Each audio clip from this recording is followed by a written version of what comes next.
अब हम शुरू करने जा रहे हैं चरक सूत्र का 25वां चैप्टर यज्ञपुरुषी अध्याय, जिसमें यज्ञपुरुषी का मतलब होता है जिन भावों से पुरुष उत्पन्न हुआ हो, यानी जिससे पुरुष उत्पन्न हुआ हो उसे यज्ञपुरुषी कहते हैं।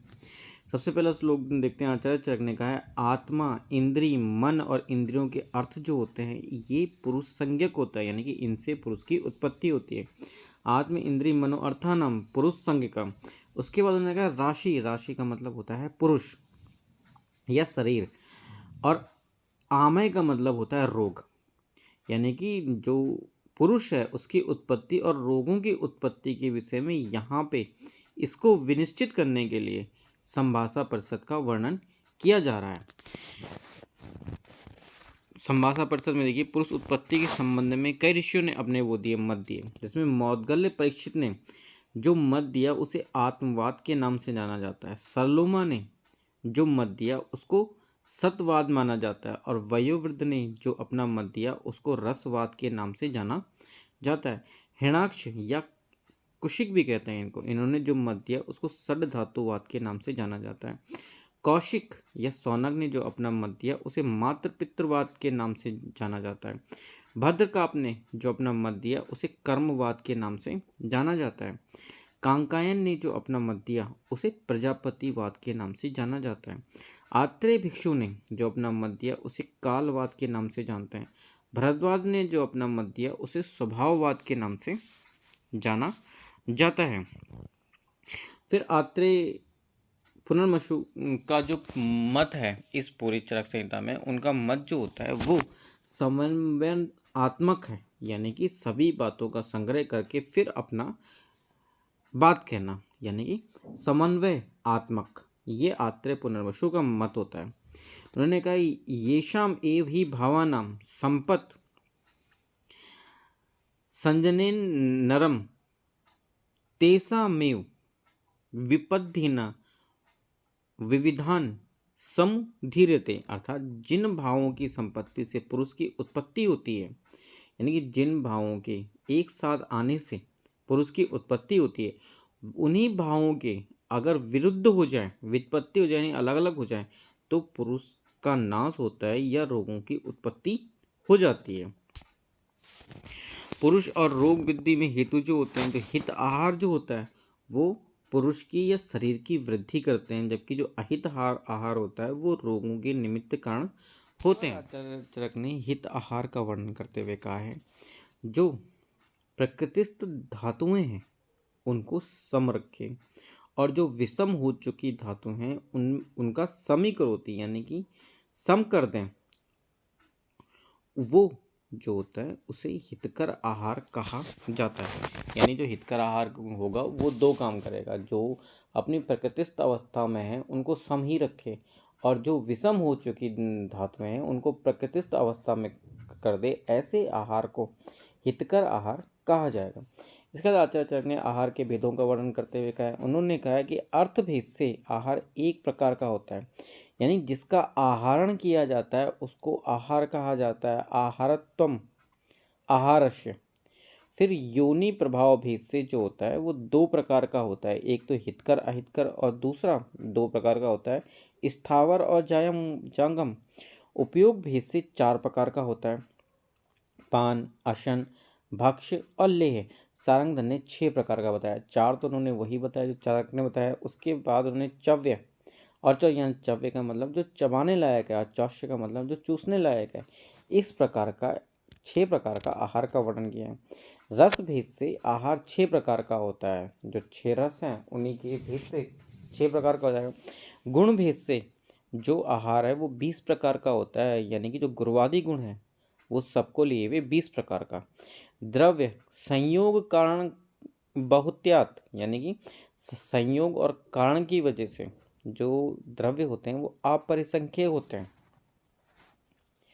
उसके बाद यहाँ पे आचार्य चरक ने स्वभाव से जो हितकर आहार है, जो अहितकर आहार है, उसका वर्णन और अग्रह का वर्णन किया है। ये हमने अपने पिछले 2 वीडियो में, जहाँ पे अग्रह प्रकरण का पार्ट 1 और पार्ट 2 आया, वहाँ पे वर्णन किया है। अब उसके कुछ पॉइंट यहाँ पे, जैसे देखिए, दधि सोफ जनियति, चरक ने सूत्र स्थान 27 में क्षार को दृष्टिनाशक और शुक्र नाशक करने वाला बताया है। इसके बाद देखेंगे जो मधुक है, मधुक ने आचार्य चरक ने कषाय प्रकरण में 11 बार आया है।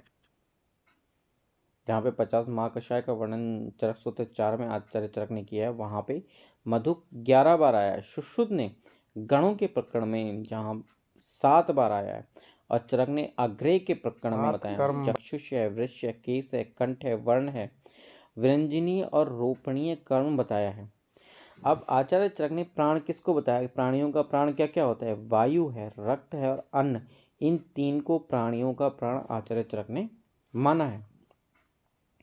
इसके बाद आचार्य चरक ने कहा है कि जो आम दोष होते हैं वो 2 प्रकार के होते हैं, एक अल्सक होता है और दूसरा विसूचिका होता है। अष्टांग हृदय उत्तर तंत्र 39 में कृष्ण तिल को दंत रसायन का है, और करना क्या है, इसकी 1 पन मात्रा में सेवन करना है और उसके बाद शीतल जल का अनुपान करना है। खजरारिष्ट जो होता है वो कुष्ठ की औषधि है। इसके साथ साथ ये मांस धातुगत विष में भी खजरारिष्ट का प्रयोग किया जाता है। पर हम खजरादी बटी की बात करें, खजरादी तेल की बात करें, तो ये मुख्य रोग प्रकरण की औषधि हैं, खजरादी बटी और खजरादी तेल। इसके बाद अनुसंज्ञा नाम, अनुसंज्ञा यानी कि अनु का मतलब होता है साथ साथ और संज्ञा का मतलब चलने वाला। तो चरक ने प्रमेह और कफज विसर्प को अनुसंगी रूप कहा है। काश्यप ने षष्ठी ग्रह को अनुसंगी रोग कहा है। वाघभट्ट ने दद्रु को और विषम ज्वर को अनुसंगी रोग माना है। अग्रय प्रकरण में आचार्य चरक ने आयुर्वेद को अमृत स्वरूप माना है, यानी कि आयुर्वेदो अमृता नाम। आचार्य चक्रपाणी ने इसको पे टीका लिखी है कि जो ये अमृत वर्ण आचार्य चरक ने कहा है उसका मतलब क्या होता है? उसका मतलब होता है जीवित प्रदान हेतु नाम, यानी कि जो जीवन को प्रदान करे उसे अमृत कहा जाएगा। अग्रय ये हम पहले ही बात कर चुके हैं। चरक ने सूत्र स्थान 25 में 152 अग्रय का वर्णन किया है, जबकि अष्टांग संग्रह सूत्र स्थान 13 में 155 अग्रय का वर्णन किया, और जिस चैप्टर में वर्णन किया है वो अग्रय संग्रहणी अध्याय के नाम से ही है। अष्टांग हृदय उत्तर तंत्र 40 में बाजीकरण विधि अध्याय में 55 अग्रय, या तो इनको अग्रय कहते हैं या फिर को 55 एकल द्रव्यों का वर्णन अष्टांग हृदय ने यानी कि लघु वाग्भट ने किया है। इसके बाद आचार्य चरक ने पथ्य अपत्य की परिभाषा का वर्णन करते हुए कहा है, पथ्यम पथो अन्नपेतम यद अन्यच ओक्तम मनसा प्रियम यच्च अप्रियम अपथ्यम च नित्यम तन लक्ष्येत। यानी कि पथ्य वो है जो मन को प्रिय लगे तथा शरीर को किसी भी प्रकार की हानि न पहुंचाने वाला होता है, और अपथ्य वो है जो शरीर मन को अप्रिय लगे तथा शरीर को हानि पहुंचाने वाला होता है।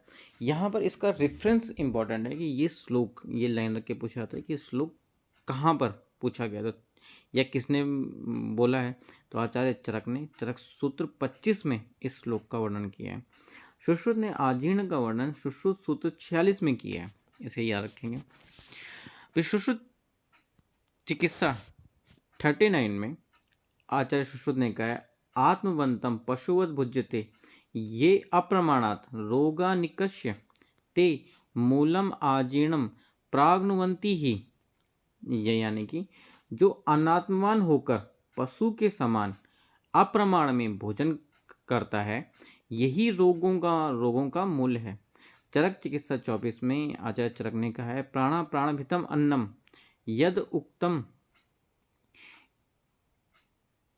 हिन्यास्त सुन विष प्राणहरम तच्च युक्ति युक्तम रसायनम। उसके बाद आचार्य चरक ने इस अध्याय में 84 आश्रमों का वर्णन किया है जिनकी 9 योनि होती है। तो वो 9 योनि कौन कौन सी हैं उनको याद कर लेते हैं।